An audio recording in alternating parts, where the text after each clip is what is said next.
Would you say Spargo and Meister are like your hardest opponents right now? Dude, those two by far, between Game & Watch being a bad matchup and then Spargo being ridiculous at the matchup, they definitely feel like the biggest walls for me. Maybe I'm like starting to see the light. Pikachu is, Pikachu? Yeah, Pikachu broke it, bro.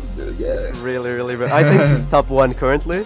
You can really snowball out really, really hard and sometimes just auto-win from the clock, you know? And I think that's just such a strength for Pikachu. And as you saw, the quick attacks are really, really broken to just get away from people, which sounds kind of toxic, but it is what it is. In this episode, I welcome the best Pikachu player in the world. Finally. ShinyMark. My papu bro. ¿Cómo estás? Papito, How are you? ¿cómo estás, amigo? Muchísimas gracias por tenerme. Thank you so much for having me.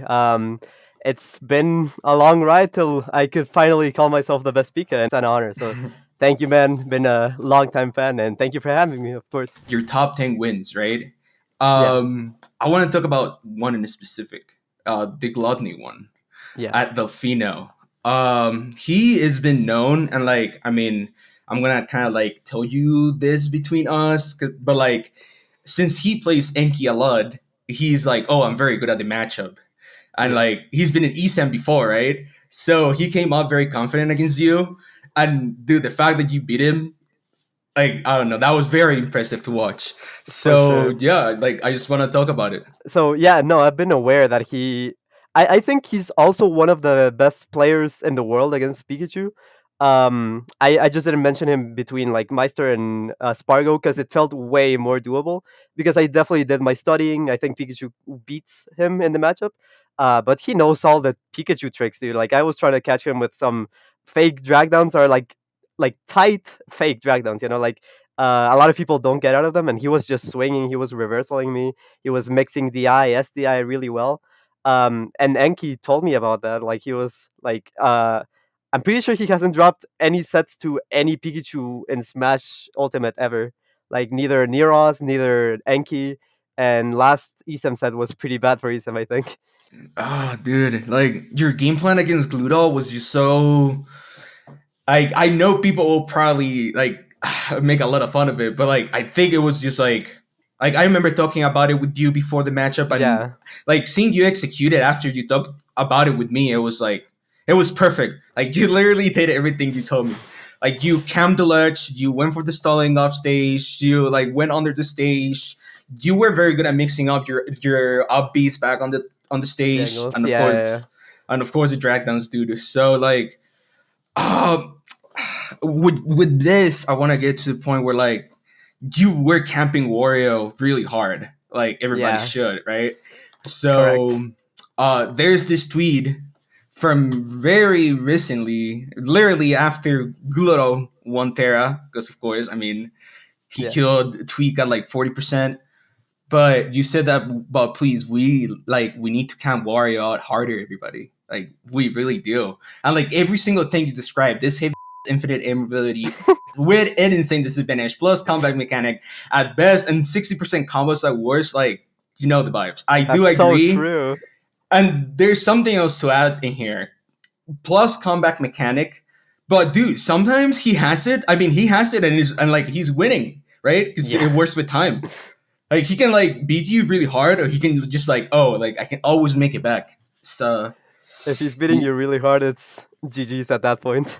Going back to the topic, from beating Gluto, Delfino, probably like, if I'm not mistaken, your best tournament, like, at this moment.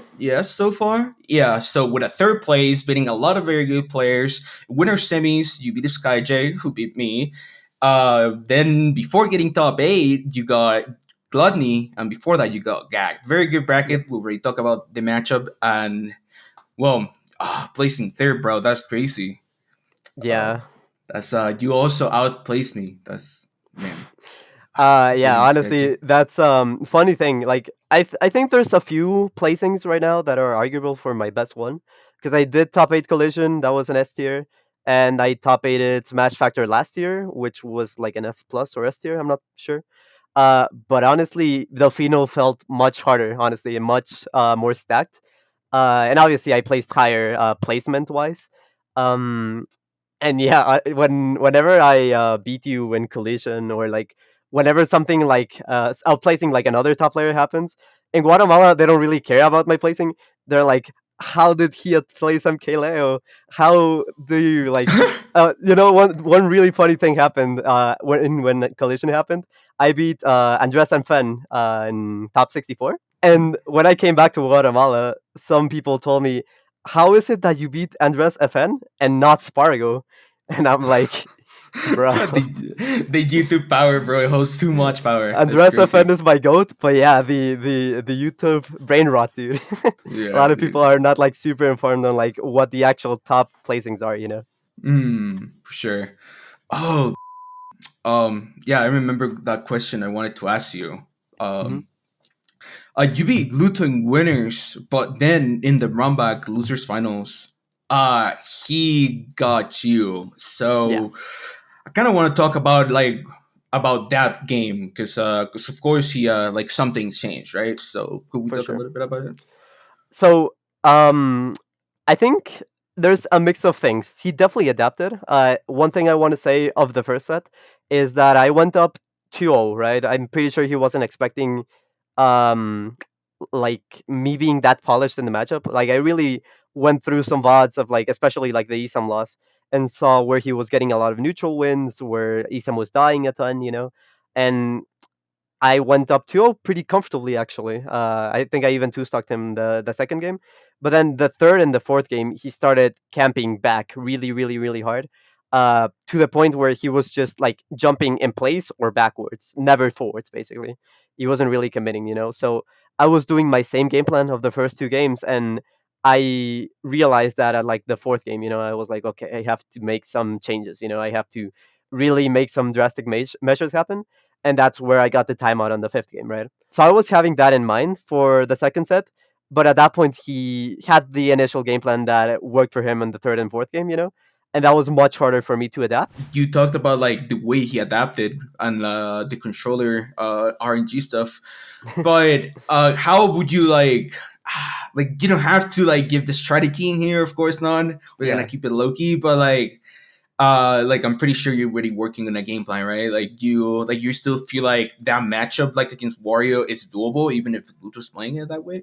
Yeah, like I think matchup knowledge kind of caps at a certain point at top level, to the point where you end up playing a lot of player versus player, and that's where if both players really know the matchup, that's where you really see the matchup ratios, Um, so in my opinion, Pikachu still beats Wario by a little bit. It's just really tight, really slow because like of the tweet that you mentioned, like he's heavy, really good disadvantage, really broken comeback mechanic. So you gotta take it slow, bro. Like when I was seeing Tweek play against Glutonny, it felt like at the end, I don't really blame him because the situation was so tense. It was grand finals game 5, but he was still taking a good amount of risks in my opinion, where I feel like you can just kind of play a more like stationary game, more walling game. And I think the key to my gameplay for that, for like playing kind of lame, I guess, to like waste time and just be like extremely safe, is kind of identify what the win con for my opponent is in terms of like a combo starter, that could kill me, or kill move. For example, with Pyra, a big one that I'm always looking for is like the downer, obviously, right? Identifying like the unreactable range of that and just completely play around that. I'm more of a player that, and I'm pretty sure most top players are like this.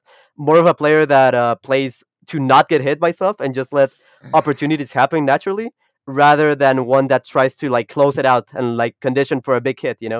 I feel like that's a much more consistent way to play in this meta. So yeah, that's kind of like the big main game plan. And if he decides to not approach me, that's fine. I have the better poking tools. I have my -4 down tilt, ridiculous. I have my rising -5 Mhm. multi hit fair that shield Yeah. pokes. I have my thunder jolts that can be like +8, +10. I'm pretty sure at times, which is insane. So you have to like jump, you have to shield, you have to roll, you have to hit it.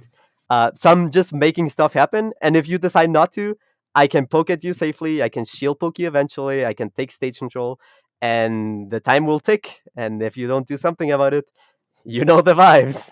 You know the vibes, bro. You know you're getting time out. I love that meme, bro. I love that. It's so funny. Yeah, It's great. Yeah, it's great. Probably one of the best memes in the Smash community for sure. Thank you guys for watching. Don't forget that every Friday on MetaFight.gg you can watch every single episode. Don't forget to like the video, comment down below, and of course hit the bell. Subscribe for more, and well, see you next week.